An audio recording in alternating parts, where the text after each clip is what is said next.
Yo, what is up, man? It's K-Twins TV, and we back with a video, man. I appreciate y'all for being here and clicking on this video. This is how good was Michael Jordan's best season. Now, how good was Michael Jordan's best season? I have no idea. Yeah, bro. We grew up on Michael Jordan, so did everybody else. So let's we're from Chicago. Yeah, like, we from Chicago. We're from Chicago. So, like, we always wanted to know. We don't know too much. Like, treat us as we don't know nothing about sports, but we actually do. We know a lot about sports, but we don't know too much. So treat us as dummies, all right? How good was Michael Jordan best season? Well, we about to find out. Let's get it. Let's go, man. 13-year career with the Bulls, Michael Jordan was a basketball god. In 1988, Jordan averaged 35 points and 3.2 steals per game, becoming the first player to win 3.2 steals a game? You was averaging steals. MVP and Defensive Player of the Year in the same year. In '92, he won the MVP and destroyed Clyde Drexler in the NBA Finals, averaging 35 points per game, including the infamous shrug game. Yes! Did you see that look? In 1993, Jordan averaged 41 points in the finals against Charles Barkley, and in 1996, MJ led the Bulls to a 72-10 record, losing just 3 playoff. Yeah, we got to talk about how many games they play, bro. It's ridiculous. You should not play damn near 90 games a year. That's ridiculous. It's insane. Off games on their way to another NBA title in what many consider to be The best team of all time. But still, none of those years qualify as the absolute peak of Michael Jordan. But then again, you can't even say that when it comes to like not playing that many games, because that's where most of the NBA franchise money come from, and that's why they're able to pay as much as they pay. Yeah. For, you feel me, the players. No, So, yeah, I understand. MJ was at his best when he won his second MVP award, with the Bulls losing just 2 playoff games on their way to their first NBA championship, when his airness did one of the most famous moves of his illustrious career. your airness is crazy. It was the 90-91 season, when Jordan was in his absolute man. physical and mental prime. And we can confidently say that the 1991 season was MJ's best, because he said so himself. The last time we had dinner, he was talking about my year in 1991. Hey, man. R.I.P. Kobe, man. RP, man. RP to go, for real. Man. Like, bro, I remember the morning I woke up and it happened, bro. I was so shocked. I'm like, Sick. this is the most random thing in the world, and no way it's true. And man, it turns out to be true, man. Sick. R.I.P., man. Versus your peak year, I would have kicked your ass. So I said, Mike, come on now. Let's enjoy the salad. This is the complete recap of Michael Jordan's 91 season, arguably the greatest season in NBA history. The Chicago Bulls pick Michael Jordan of the University of North Carolina. In 1984, when Jordan first came to the league, he was head and shoulders above the competition in terms of athletic ability. Jordan has come up with another. With the fastest first step in the league, the ability to palm the ball with those enormous hands, and a 48-inch... Hey, yo, pause. Hey, bro, I ain't gonna lie. Commentating getting out of hands these days, man. Like, bro, especially football commentators, bro. Yeah, I ain't even gonna repeat it, bro, but just know, bro, they be saying some wild stuff, crazy dog. stuff. Vertical, Michael was unstoppable when driving to the basket. But despite averaging 28 points per game as a rookie and scoring an NBA playoff crazy. record 63 points against the Celtics, which prompted Larry Bird to say he was a god disguised as Michael Jordan, MJ's game wasn't yet complete. Michael was the most dynamic, but he couldn't handle the rock, like in college. Couldn't handle the rock. So like even at times I'll be like, we play pickup, I'm like, oh, I got Mike. Cause I knew I'm get up on you. Like you can't handle the rock. And What happened? And then he's the only guy that I know that his weaknesses that he had at the end of his career was his strengths. However, by the end of the 80s, Jordan had fixed those flaws. His handles were crisp, his jumper was as pure as spring water. His game was spotless. In 1987, MJ averaged 37 points per game, and in 1990, he scored a career-high 69 points against the Cavaliers. But despite winning 4 points. Okay. 69 points. Look, that's why I say I know a lot about sports, but I don't know a lot about sports. Yeah, I probably know about 2% of sports, bro. But when I tell you, he said 69 points. insane. Oh my goodness, 69 points is ridiculous, bro. No matter what era. Scoring titles in his first 6 seasons, leading the league in steals twice and winning both MVP and Defensive Player of the Year in 1988. Something was missing, an NBA championship. After getting his butt whooped both physically and metaphorically for 3 years in a row by the bad boy Pistons, Jordan realized he needed to get stronger. So during the summer of 1990, he hired the now famous Tim Grover and started lifting weights. I never really lifted weights before because I was always afraid it would mess up my shot or slow me down. Michael's weight was around 200 pounds during the 80s. But after working with Grover, he was only 200 pounds, but he was like 6'7"? I don't know how tall was he? Let me see. Let's see how tall Michael Jordan is. Like his official height too, not what they be telling you. Yeah. I want to know how tall he was. Height, right there. Yeah, like 6'6", 6'7", yeah. Oh my gosh. Bro, like, and he was only 200 pounds? Yeah, he was skinny, bro. he bulked up to 218 and was better than ever. MJ was now able to bully smaller guards with his size without the need to run past them all the time. He could also back down opponents in the post more easily, which made his patented turnaround jumper more effective than ever. And when he drove to the basket, it was much harder to steer him off course. The 1991 season was also the second year with Phil Jackson and Tex Winter on the Chicago bench, who implemented the famous triangle offense. Jordan's biggest weakness used to be his unwillingness to pass the ball out of double teams. But Jackson was the first coach to make Michael pass the ball and trust his teammates. And it paid off. With his new... No, you don't even understand. Phil Jackson is a legend, bro. No, I know. He's Phil Jackson is so good. Bro, of course I watched the doc and stuff like that, so I know about MJ a little bit, but like Phil Jackson too, though, he changed the sport, bro. Found strength and muscle, and the system that was designed to put him in the best position to score, Jordan played the most efficient basketball of his career.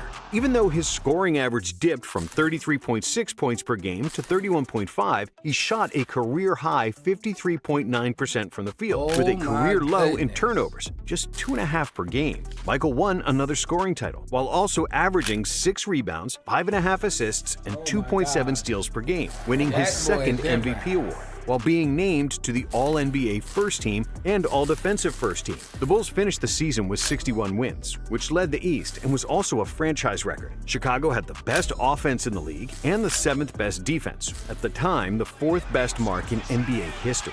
But even though his regular seasons were slightly worse than in previous years, that's because he played 37 minutes per game, a career low, and because his usage was down due to the triangle offense. But Michael played the best basketball of his career in the playoffs. The Bulls began filtering into the big barn about an hour and a half ago, saying hi to fans. They are ready to rumble. Coach Phil Jackson, along with Michael Jordan, who has a mixture of butterflies and adrenaline. In the first round against the Knicks, Chicago absolutely crushed New York, allowing just 86 points per game, while scoring... We gotta go back. Absolutely crushed New York, allowing just 86 points per game, while scoring... Hey, bro, it must... Bro, I've never been dunked on before. God forbid me to ever get dunked on. Yeah. But I know that's gotta be tough, bro. Yeah, bro. To get dunked on in front of everybody like that, by Michael Jordan. I mean, nowadays it's acceptable. It was Michael Jordan. You feel me? It don't matter. I mean, nowadays, but still. Back then, boy, I would have been sick. Bro, let me know in the comments if y'all ever got dunked on before, bro. Scoring 106.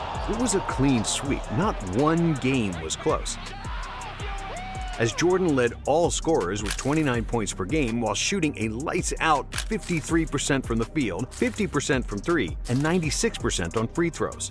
In the second round, the Bulls played Charles Barkley. Bro, this nigga was automatic. He was elite, bro. They're saying he was at least 53% from field goals, meaning that's over. Like, he got a 50% chance that he gonna make it. He got 47% chance that he might not make it, and a 53% chance that he gonna make it.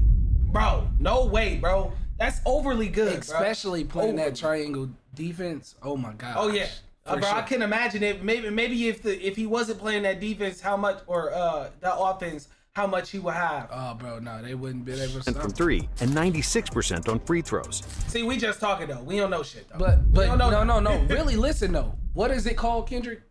Triangle defense. it was 3 people playing defense on 1 person. No, that's not how it is. No, that's not. That is what it is. In the second round, the Bulls... That's what we just seen in the picture. No, bro, no. ...played Charles Barkley and his Philadelphia 76ers, who proved to be a tougher opponent. The Bulls... So wait, all 3 of them wasn't playing defense on 1 person? Like, no. You still playing defense on the outside, but you still moving towards triangle the inside. offense. It was an offense where they're passing the ball, going back and forth. They wasn't doing it like that. He was just taking double teams. No, but he's saying they did triangle defense on him. Oh, I didn't Michael. Yes, that's the whole point that they talking about. No, they're talking about the offense. No, bro, it was defense. You want me to go back? No, but I know it's offense. Bulls won the 2 opening games at home, but in game... They said Phil Jackson incorporated the triangle defense on Michael to make him pass the ball, so he couldn't go up and... Phil Jackson was his coach, you dummy. Phil Jackson is his coach. Was it Phil Jackson though? Bro, I'm telling you, they just said that. Bro, it's cool. Bro, am I lying, the Sixers countered, let me know. Winning 99-97, right. despite a 46-point performance from Jordan. In Game 4, the Bulls led by 16 after 3 quarters and held on to the lead, which allowed Phil Jackson to rest Michael in the 4th, who still ended up with 25 points and 12 assists. And the Bulls to take a 3-1 lead. In the 5th game, though, the Sixers... Bro then played a whole 4th quarter and still had 25 points. pushed the Bulls to the brink, as the Bulls only led by 1 with 40 seconds remaining. But Jordan was simply too good, and he extended the lead with a successful drive to the basket. Hard to the hoop. Bulls by 3. And then iced the game with 2 clutch free throws, as the Bulls won 100-95. Michael finished with 38 points, 7 assists, and a career-high 19 rebounds. And for the series, he averaged 33 points, 8 assists, and 8 rebounds, leading Chicago to the conference finals against their biggest nemesis, the bad boys from Detroit. But this time, Jordan and the Bulls were ready for the Pistons' aggression and cheap fouls. They were younger, hungrier, and better. Sweeping Detroit in a dominant fashion, as neither game was particularly close. Before the final game was over, Isaiah Thomas and the Pistons left the bench and walked past the Bulls in silence, not shaking the winner's hands. Their walk-off was considered gangster in the state of Michigan, but was universally hated everywhere else, especially by Jordan, who's essentially hated Isaiah Thomas ever since. Get that clip, you can walk out of the building any way you want. You know, the point is that to us, it was gratifying. We beat them so bad that they didn't want to shake our hands. For that series, MJ averaged 30 points, 5 rebounds, 7 assists, 2.3 steals, and 1.8 blocks. Again, shooting the ball. Man, I'm gonna be real with you. I don't want to shake your hand after you just whooped me too. I'm gonna be real. Whoop my ass. Be real with yourself. Like, I'm gonna be mad, bro. We just lost, dog. No, I'm not shaking your hand. I mean, I might not know a lot about like sports. Obviously, I know NFL. Like, yeah, I know way more about NFL. I know NFL. We're trying to get more into NBA. We're trying to get more into baseball and all these different sports. But we know the NFL more. But like, this is us learning more about the NBA, starting with Michael Jordan, going to other people as well, and seeing what y'all want to see next. So, yeah, thank y'all, man. I know we yapping, but this is our first video. We got to yap, bro. Extremely efficiently, hitting 53% from the field and 60% for 3. The Bulls then advanced to the NBA Finals for the first time in franchise history, where they played a team that basically lived in the finals. This series tends to be, at least in the public mind, Air Jordan against the Magic Man. Advancing to the championship round for the 9th time in 11 years. And even though the Lakers didn't have Kareem, who retired in 1989, they were still extremely dangerous. Magic was still in his prime, and so was James Worthy. And together with Byron Scott, Sam Perkins, and center Vlade Divac, their starting 5 was arguably... Let me tell you something. Don't expect us to know a single soul that they just named right there, except for obviously Magic and the famous, real famous. I know who James Worthy is. I don't know who all of them is. Yeah, I'm not gonna lie, I don't know too much about NBA. I know a lot about NFL. Probably the best in the league. The Lakers lost just 3 games on their way to the finals, and Vegas bookmakers viewed them as the favorites, albeit with a small margin. When Game 1 started, Jordan dominated from the opening tip, with 15 points, 3 rebounds, and 5 assists in the first quarter alone. However, the Lakers never wavered, being the more experienced team. And by the end of the 3rd quarter, they had a 7-point lead, with Magic already posting a triple-double. Magic Johnson supplying the firepower. Jordan made a comeback in the fourth quarter with 13 points, but with 14 seconds to go, Perkins hit a three-pointer, which put the Lakers back in the lead. Perkins goes for three. He's got it. MJ had a chance to win the game, but his 17-foot jumper missed the target, and the Lakers escaped with a victory, despite Jordan's 36 points and 12 assists. Before Game 2, Phil Jackson made a crucial tactical adjustment. Shout out to Phil Jackson. But god dang, bro, missing that last shot. I know he was hurt. I know he was. By putting Scottie Pippen on Magic Johnson, while Michael Jordan guarded Vlade Divac and also switched to the point guard position for the rest of the series. But in the first half of Game 2, Michael was atypically passive, scoring just 2 points in the opening 20 minutes. Michael Jordan has attempted only 2 shots, 1 for 2 from the field. However, due to a strong performance by Horace Grant, who scored 14 points, the Bulls had a 5-point lead at the half. And then, in the second half, Jordan woke up, making 13 consecutive shots, including the most famous layup of his career. Oh my gosh, bro, just switching like that? Like, bro, you just not human, dog. Oh my God. The most famous layup of his career. Oh my So the greatest shot. Now, I've been involved in all 3 of them. First, Dr. J walked out in air, out of bounds. Oh, yeah, Reverse right. layup. Under. Dr. J walked out in air, out of bounds. Oh, yeah, Reverse layup. Come on, bro. It's just not fair. That's not fair. That's not fair. What are you, superhuman? That's not fair. Right. Michael Jordan in 1991 came down on us with the right hand, tongue out. He switched in midair to the left. Spun it against the glass. The Bulls crushed the Lakers, winning 107-86, with Jordan posting 33 points on 15 for 18 shooting, along with 13 assists, which tied his playoff career high. When the series moved to Los Angeles, it seemed like the Lakers would grab another win, as they went on an 18-2 run that put them up by 13 points midway through the third quarter. What a pass! Magic Johnson.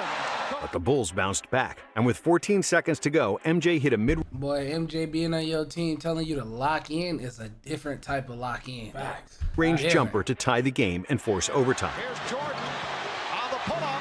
Yes!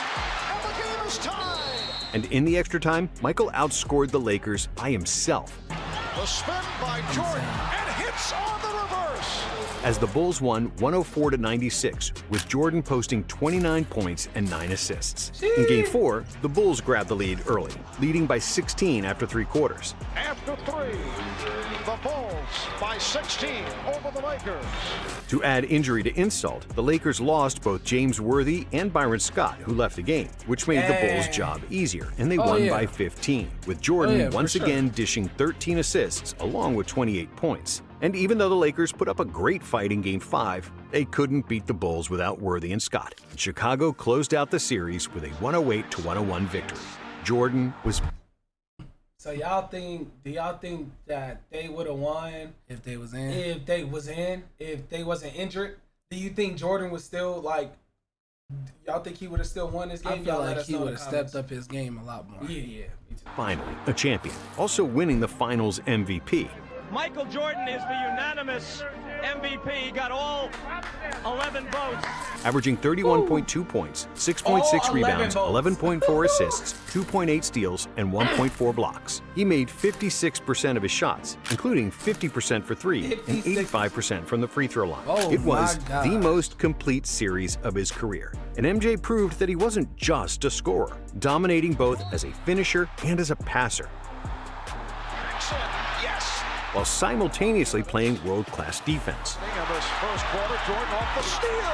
For the playoffs, Michael averaged 31.1 points per game, becoming just the third Finals MVP to average 30 for the entire playoff run, after George Mikan and Jerry West. And even though Jordan was even more dominant as a scorer in 92 and 93, he wasn't as efficient as he was in 91. Also, during the 91 playoff run, Michael posted 8.4 assists on just 2.5 turnovers, which is by far the best mark of his career. Now, during the second three-peat, Jordan lost a bit of his speed, which hindered his efficiency and assist numbers, despite still averaging over 30 points per game during each of those championship runs. And that's why the 1991 season was his best. Jordan was as fast fast as he was when he came to the league, but was now stronger and more willing to trust his teammates. The advanced metrics also confirm this, because in the 91 playoffs, Jordan posted career highs in player efficiency rating, win shares, box plus minus, and value over replacement player. And since the Bulls lost, nigga had every stat. Yeah, every stat. Yeah, every stat. That's basically what they're telling you. Just 2 playoff games on their way to the championship, we can confidently say 91 was the best year of MJ's career. Thanks for watching. I mess with this video. I rock with you. What's your name, brother? Nonstop. Hey, shout out. This is a good video. Appreciate you. No cap. Nah, I ain't gonna lie, man. This was actually fire, bro. From somebody like me, not really like knowing a lot about basketball, bro, but knowing a lot about MJ and seeing this was actually cool. You feel me? But hey, bro, if I said something wrong, bro, y'all just let me know in the comments and correct me, man. I'm not all knowing. I'm not all perfect. I'm not God, but I am somebody that does want to learn more and more when it comes to sports in general, bro. Yeah, man. But yeah. This was great, bro. I enjoyed this a lot, bro. I ain't really got much to say. We was yapping the whole time. Thank y'all for being here, man. We love y'all. We ain't got no intro or no outro or anything yet, but we will pretty soon, man. We love y'all. Make sure y'all like and comment and let us know what y'all want to see next. Yep, and we out of here. Peace.